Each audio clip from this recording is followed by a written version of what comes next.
हमारी संस्कृति, हमारे संस्कार सदा रहें हमारे साथ। सब्सक्राइब करें तिलक।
असुर सम्राट हिरण्यकश्यप की सेवा में शत्रुहंता का प्रणाम स्वीकार हो।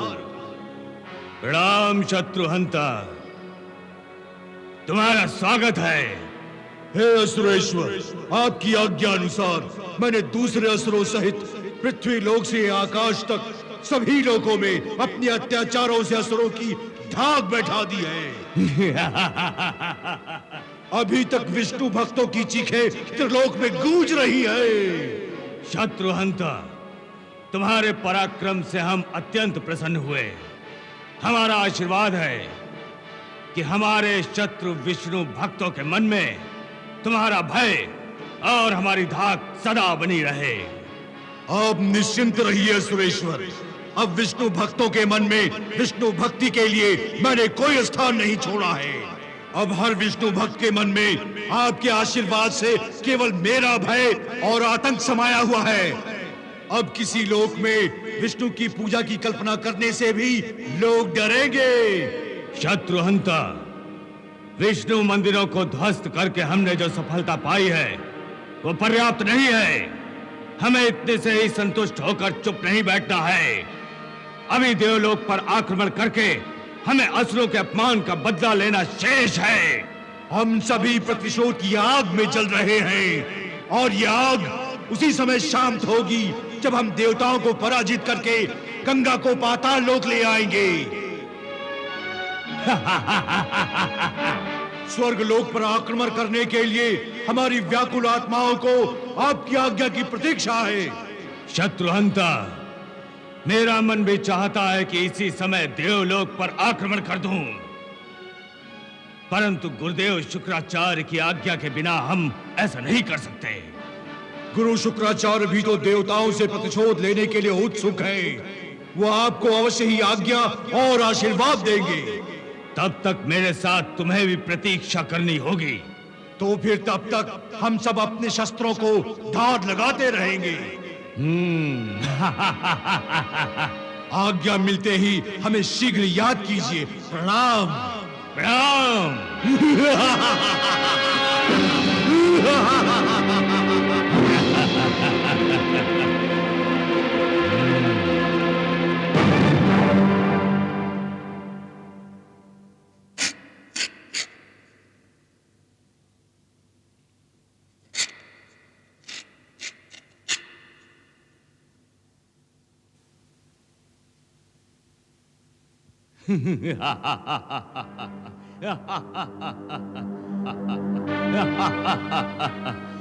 कयाधु, तुम्हें भी हमारी इस तलवार से प्यार हो गया है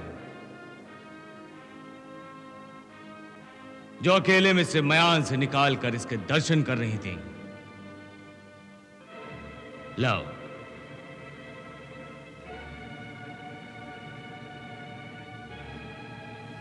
कयाधु,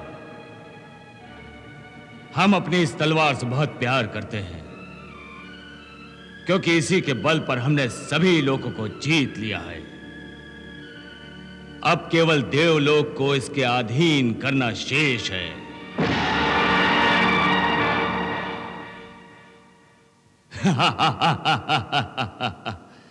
कयाधु, जिस प्रकार हमारे जीवन में तुम्हारा आगमन शुभ प्रमाणित हुआ है, वैसे ही यह तलवार हमारे लिए सदा ही शुभ रही है।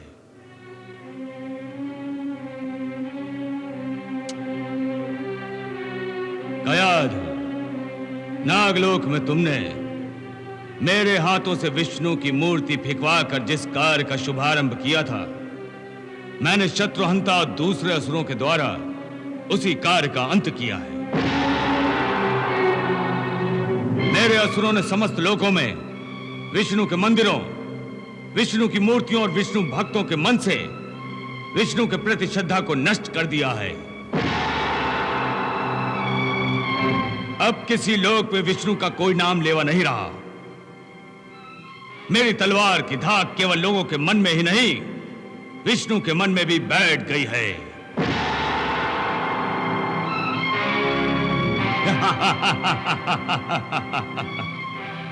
असुरेश्वर, आपने अच्छा ही किया जो समस्त लोकों से विष्णु का अस्तित्व ही मिटा डाला।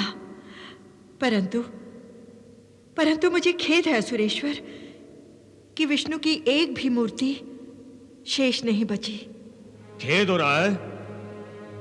विष्णु की एक भी मूर्ति के ना बचने पर खेद?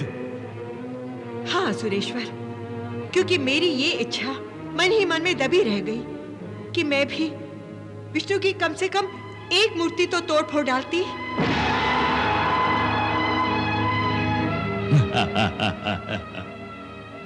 परंतु असुर लोक में तो क्या, कहीं भी विष्णु की एक भी मूर्ति का मिलना असंभव है।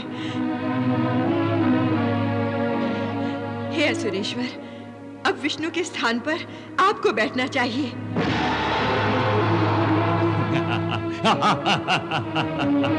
अवश्य सुमुखी, अवश्य। कयाधु के द्वारा यह भी होगा। मेरे द्वारा? हाँ कयाधु, तुमसे विवाह होते ही हम असुर सम्राट बन गए थे। अब तुम्हारी शुभ इच्छा से हम भगवान भी बनेंगे। तुम्हारी शुभ इच्छा से।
हे भगवान, इतनी बड़ी परीक्षा मत लो।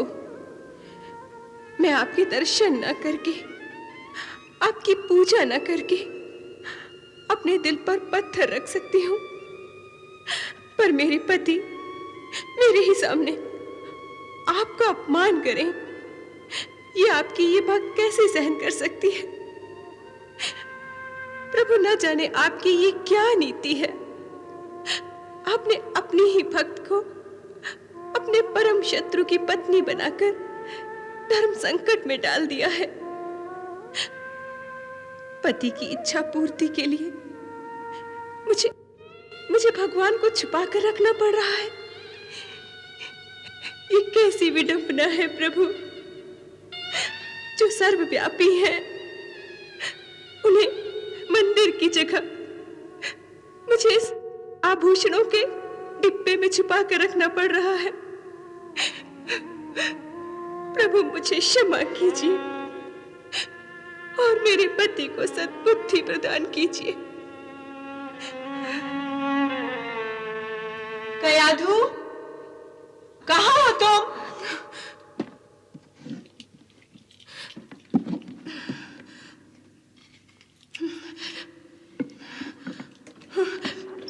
कयाधु, कहाँ हो तुम?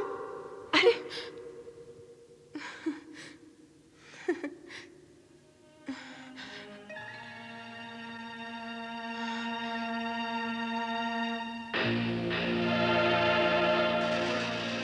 प्रणाम दीदी। खुश रहो, सदा असुरेश्वर के मन में समाई रहो। दीदी, मैं इतनी स्वार्थी नहीं कि आपका अधिकार भी छीन लूं। तुम जितनी सुंदर हो उतनी मधुर भाषणी भी हो और चतुर भी हो। चतुर? हाँ, लेकिन तुम्हारी ये चतुराई मुझसे नहीं चलेगी। दीदी, आप ये क्या कह रही हैं? क्यों? तुमने मुझे देखकर कोई अनमोल वस्तु छुपाई है ना?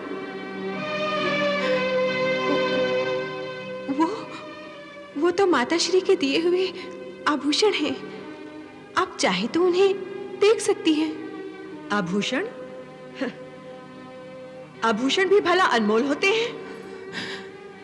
असुरेश्वर से कहोगी तो हीरे मोतियों से जड़े आभूषणों का ढेर लगा देंगे तुम्हारे चरणों में। पर और तो मैंने कुछ नहीं छुपाया। देखो कयाधु, इस राजमहल में मुझसे कोई भी बात छुपी नहीं रह सकती और तुमने मुझसे कुछ छुपाकर द्रोह किया है। नहीं नहीं, मैंने आपसे कोई द्रोह नहीं किया। तुमने मुझसे द्रोह किया है।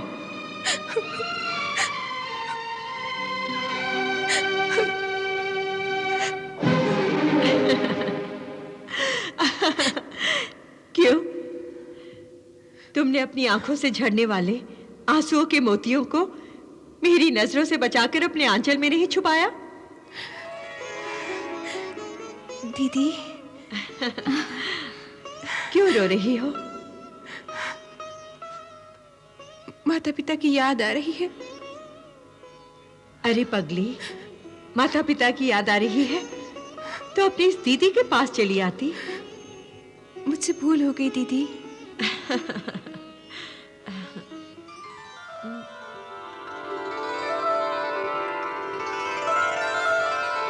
कयाधु, तुम्हारे इस कक्ष में ये कैसी अनोखी सुगंध फैली हुई है? जी जी, वो इस बक्से की होगी। चंदन का है ना? कुछ भी कहो कयाधु, ये सुगंध तो सीधे आत्मा में उतर जाती है। इसे सूंघकर मन को दिव्य शांति प्राप्त होती है। अरे, कितना सुंदर बक्सा है। एक बात कहूं कयाधु? आप आज्ञा कीजिए दीदी।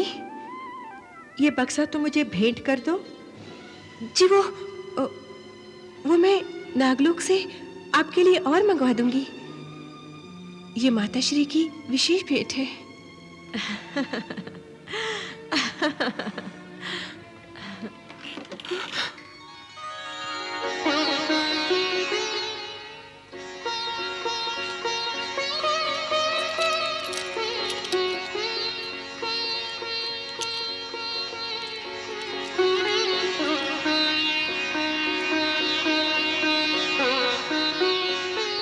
सुंदर, अति सुंदर। तुम जितनी सुंदर हो, इतनी सुंदर तुम्हारी माता का दिया हुआ ये हार है।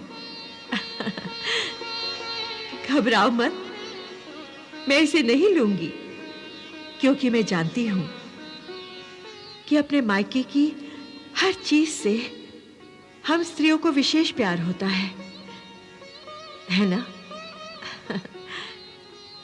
देखो, अपने मायके की जब भी याद सताए तुम मेरे कक्ष में चली आया करो। जो आज्ञा दीदी।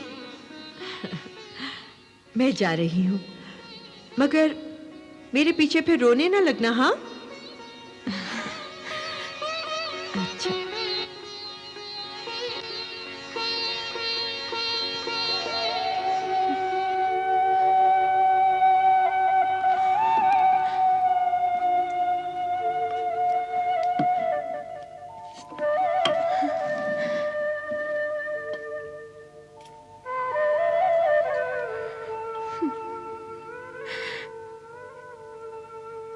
कैसी कठिन परीक्षा लेते रहते हैं भगवान।